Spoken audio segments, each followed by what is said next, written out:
시진핑이 드디어 황제가 되었습니다. 집단 통치는 절대 권력 1인자를 두지 않는 중국의 현대 정치 전통이죠. 하지만 이젠 그것도 옛말입니다. 시진핑의 중국에서 집단 통치는 더 이상 설 자리가 없습니다. 올해 베이다이어 회담 개최 전까지만 해도 많은 외신들은 이번 베이다이어 회의에서 시진핑의 독주에 제동이 걸릴 확률이 높다고 예견했습니다. 니혼게이자이 신문의 중국 전문 칼럼니스트인 나카자와 가스지는 중국 공산당은 대외적으로 단결한 것처럼 포장하고 있지만 실상 내부엔 여러 의견이 있다며 영향력을 가진 원로들이 입을 연다면 시진핑의 입장에선 대처가 한층 어려워진다고 짚었습니다. 전염병 창궐과 대규모 홍수, 무역수지 악화 등 거듭되는 시진핑 정부의 악재로 장쩌민과 후진타오, 원자바오를 비롯한 원로들이 베이다이어 회의에 참석해 시진핑을 압박할 것이라는 얘기였죠. 하지만 회의 결과는 달랐습니다. 매년 8월이면 중국에서는 공산당 유력자들과 당 원로들이 베이다이어에 모여 약 13일간 국가 중대사를 협의합니다.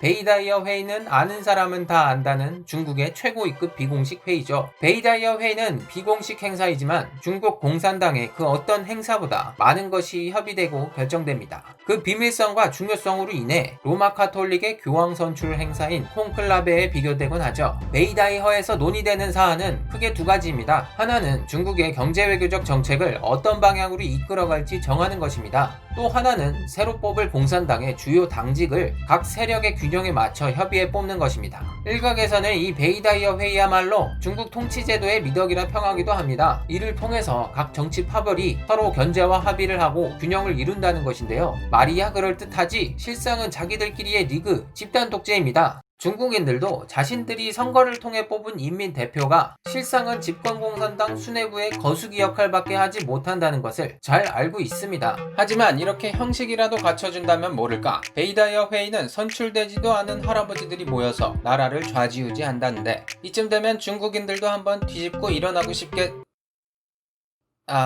제 생각입니다. 그런데 지금 이 집단 통치 체제가 흔들리고 있다는 것입니다. 지난 2018년 국가주석의 연임 제한을 해제시키는 개헌으로 시진핑이 1인 독재 체제를 갖췄죠. 당시 외신들은 이것이 과연 베이다이어 회의의 허락을 받은 것인지 아닌지 관심을 모았습니다. 체제가 입지를 다지기 위해서는 베이다이어라는 큰 산을 넘을 필요가 있었던 겁니다.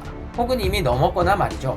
베이다이어는 베이징에서 약 280km 동쪽으로 떨어진 바닷가 마을입니다. 과거에는 만리장성의 동쪽 끝이 시작되는 곳으로도 유명했죠. 만리장성을 지은 진시황은 이 일대에 멸궁을 짓기도 했는데 기록에 따르면 진시황을 위해 울로불사의 약을 찾으러 떠나는 신하들은 이 별궁에 머물렀다가 베이다이어 하구를 통해 우리나라로 왔다고 합니다. 이후 청나라를 비롯한 베이징의 수도를 둔 중국 왕조는 베이다이어를 휴양지로서 자주 사용해 왔습니다. 이것은 중국 공산당에도 이어지죠. 1953년 마오쩌둥을 비롯한 중국 공산당 수뇌부는 베이다이어에 단체로 여름 피서를 갑니다. 물론 긴 기간 대놓고 수뇌부가 피서를 간다고 할 수는 없는 노릇이고 명목상 여름에는 업무를 베이다이어에서 본다고 밝혔습니다. 그래서 베이다이어에 숙소 겸 사무실을 짓기도 했죠. 이 같은 업무 겸 휴양은 내년 여름이면 반복되었습니다. 중국 현대사의 많은 일들이 베이다이어에서 결정되었습니다. 저 새는 해로운 새다라고 하여 전 국민을 참새 사냥꾼으로 만들고 이후 현실판 배틀로얄이 이어지게 한 마오쩌둥의 대약진 운동. 이 또한 1958년 바로 이곳에서 계획되었죠. 이때의 베이다이어 회의는 협의라기보다는 마오쩌둥 중심의 정무회의에 가까웠습니다.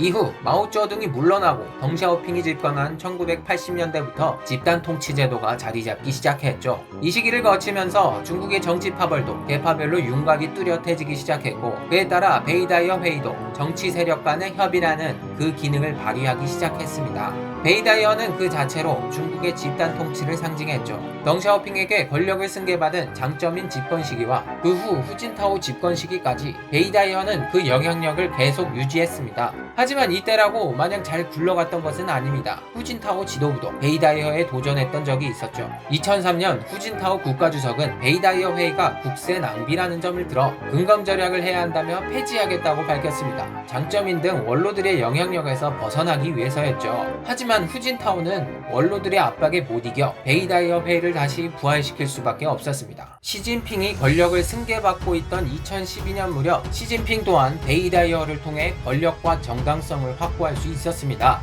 시진핑은 베이다이어 회의를 소집해 정적이었던 보시라이와 저우융캉, 이위안 차오, 링지화 등을 축출할 것을 허가받았죠. 하지만 집권 이후에는 서서히 베이다이어 회의의 존재감을 지어나갔습니다. 이런 공작은 올해 여름 정점을 찍었습니다. 베이다이어 회의 참석자를 비롯해 회의 의제에 대한 공식적인 정보가 공산당과 관영 매체를 통해서는 일절 나오지 않았습니다.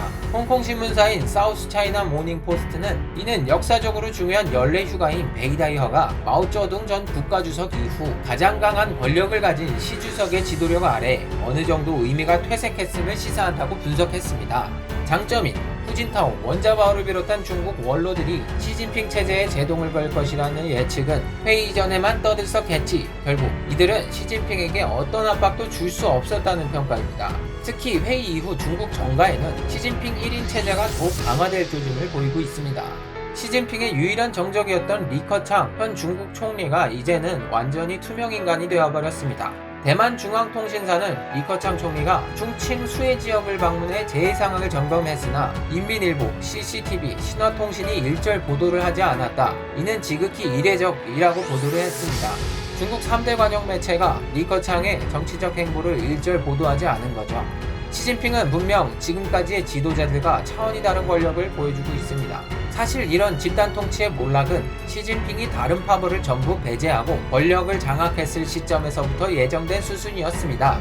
미국의 정치 분석 매체 워싱턴 프리비커는 시진핑이 마오쩌둥 이래 가장 큰 권력을 지니게 된 것은 시 주석이 2012년 이래 7년간 군권을 완벽히 장악하고 기타 세력을 완벽히 배제시켜버린 데 있다고 분석했습니다. 시진핑이 군권 장악을 시도하게끔 했던 발판에는 전임 집권자였던 후진타오의 역할이 컸습니다. 사실 후진타오는 집권 내내 장쩌민의 간섭에서 벗어나기 힘들었습니다. 장쩌민이 지도자 자리에서 물러났음에도 군권을 물려주지 않고 쥐고 있었기 때문이었죠. 이후 군권을 얻어내기는 했지만 현재의 시진핑처럼 군사위원회 주석직 이하 실권을 보유한 모든 자리를 깔끔하게 장악한 것도 아니었고 군내에서 절대적인 위상을 보유한 것도 아니었습니다.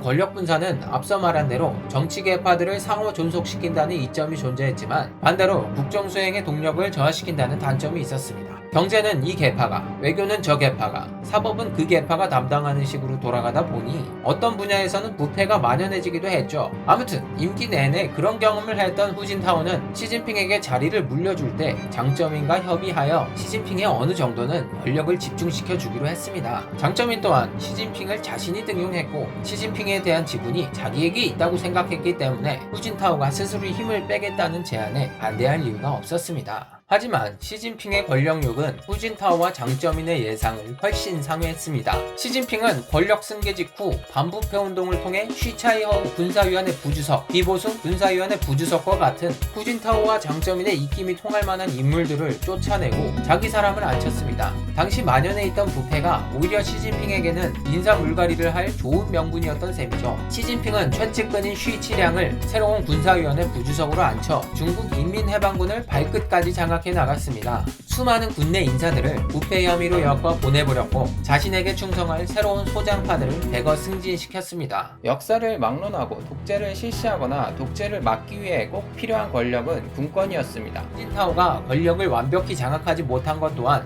군권을 완벽히 장악하지 못했기 때문이었죠. 2018년에는 중국의 검찰, 경찰 권력이라 할 수 있는 국내 치안과 안전보장을 총괄하는 중앙국가안전위원회 수뇌부까지 모두 시진핑을 중심으로 새로 짜였습니다.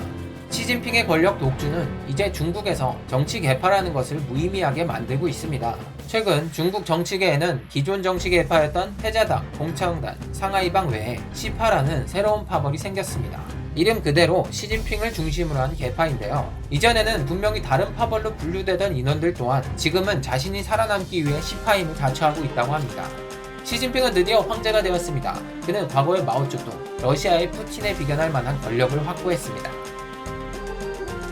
영상이 도움이 되셨다면 구독과 좋아요를 눌러주세요. 감사합니다.